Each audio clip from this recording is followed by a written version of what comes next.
the Ford F-150 Lightning. What's my opinion on it? Do I think it will succeed? Let's find out.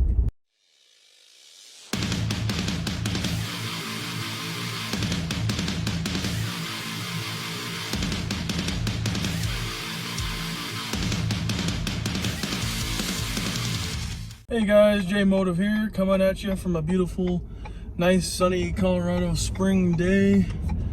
Looks like it's about 56 degrees out right now. Pretty sunny out, not too cloudy. Anyway, driving to work again and thought I'd pull up the phone and take another little video. I wanted to talk about the Ford F-150 Lightning that is coming out here pretty soon. My thoughts and opinions on it, and do I think it will succeed. So yeah, as you guys know, Ford is coming out with their first full electric F-150 truck, and I think it looks pretty sharp. The only thing that I don't like, I think, is how the infotainment system is freaking massive, and it's not in landscape mode, it's in portrait mode, compared to, you know, my F-150, which has the nice landscape orientation.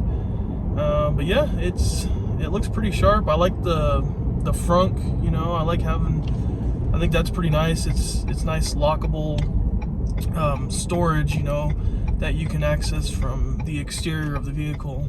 There's not much, you know, on this truck that has, you know, something like that. I know the Rams I've seen have those Ram boxes on the sides of the bed on the outside, which are kind of cool. But yeah, I think the Lightning will do pretty well. The one thing that I've never really liked about electric vehicles is how they always look weird, you know. These companies, these auto manufacturers, I think, try to make them stand out and make them look totally different than your normal vehicle, which I can kind of get. But at the same time, you know, people aren't looking for these, they're not looking to get these odd, weird looking vehicles. They want something that looks traditional, you know, something newer, but not weird and different. So I think that's the one, like, thing that's gonna make the Lightning succeed the most, is because it looks like your normal F-150 for the most part. I mean, you know, aside from the badging and whatnot, and the lights on the back and the front are pretty cool. You know, they do look different than the F-150. They have a light that goes across the entire hood and the tailgate. But I mean, for the most part, it looks like your traditional truck, which I think is a good thing. And I think that's the main reason why Rivian has been doing pretty, you know, successful with their R1T, is because it doesn't look, you know, that crazy and that different. I mean, it has some weird looking headlights, but you know, for the most part, it looks like a truck. And I think that's what a lot of people are wanting. So yeah, I think the Lightning is definitely going to succeed just for the fact that it looks like a truck, you know. So I think that's going to be very appealing to a lot of people. You know, I think Tesla with their with their Cybertruck, they're going way too out there. And you know, they've had that thing announced for years, and it still hasn't come out. Who knows if it'll ever come out. But yeah, I think this looks way too weird, I think, for your average customer. So I think that's where the Lightning is definitely going to beat them, you know, at that. And I think this is a good introduction for Ford into the electric world in their trucks. You know, they can test the waters and see how it does, and then they can maybe look at, you know, in the next, you know, 5 years, maybe starting to get into the you know, the heavy duty trucks, you know, the Super Duties. You know, maybe at some point we'll see you know, an F-250 Lightning or an F-350 Lightning.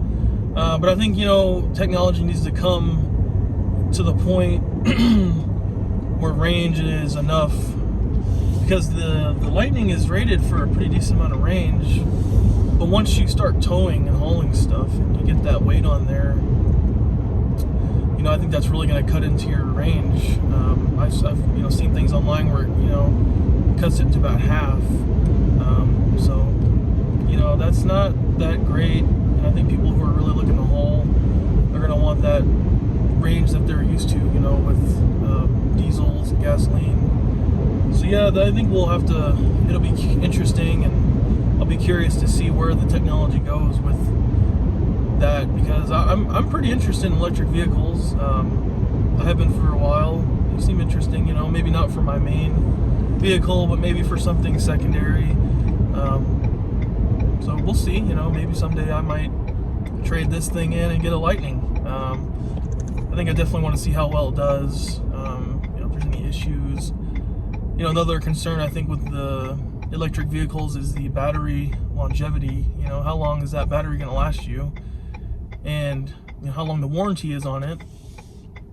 And you know, if it comes out of warranty and the battery needs to be replaced, you know, how much is that going to cost you?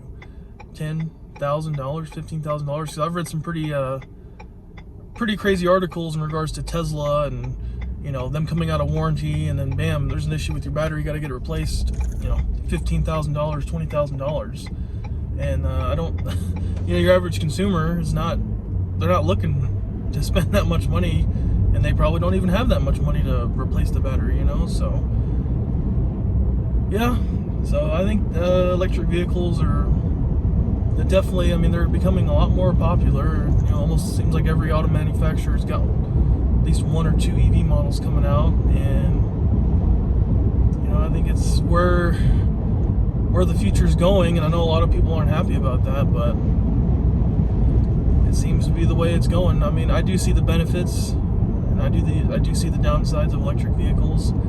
You know, it would be nice to not have to go to a gas station. You know, if you have an outlet at home, you know, you put in a charging station, you come home, park the car, your truck in the garage, you just plug it in, wake up the next morning, and it's fully charged, ready to go, you know. So I think that's really nice. You know, you don't have to stop at a gas station. But I mean, I guess if you're going to be on a road trip, you're going to have to end up stopping at a charging station somewhere, which is, I guess, technically the same thing. And it takes a lot longer, though. You know, you fill up your truck, it takes, what, 5 minutes? And, you know, charging station's going to take you probably, what, 30, 45 minutes? So you're going to be sitting around a little bit longer waiting for your vehicle to charge. So, yeah. Those are my thoughts, opinions on electric vehicles, the F-150 Lightning. Kind of a little bit of a ramble, but, you know, it's a little drive and talk. So, all right, guys, JayMotive here, signing off. See ya.